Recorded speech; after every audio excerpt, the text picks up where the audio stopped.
সকালবেলা প্রতিদিনই রুটি, ভাজি, আলু ভাজি, ডিম ভাজি করি। কিন্তু আজকে আমি গতকালকে রাত্রে একটু ভাত বেশি করে দিয়ে রাখছিলাম। রান্না করছি যে আজকে পানি ভাত খাবো।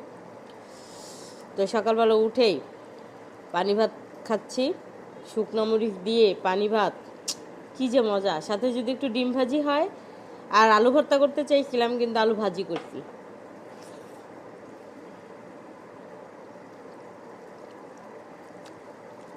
গরম চলে আসছে, এখন মাঝে মধ্যে এই পানি ভাত খেতে খুব মন চায়।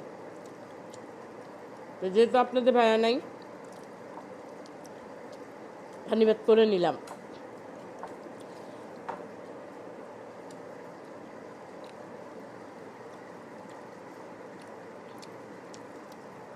শুকনো মরিচ অনেকগুলোই নিছি,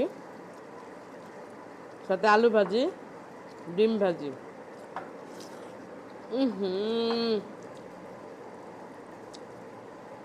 অনেক শান্তির খাবার।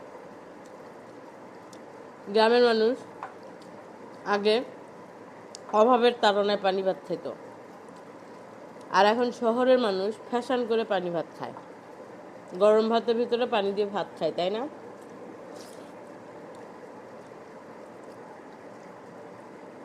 তো কারা কারা আমার মতো পানি ভাত পছন্দ করেন অবশ্যই কিন্তু কমেন্ট করে জানাবেন।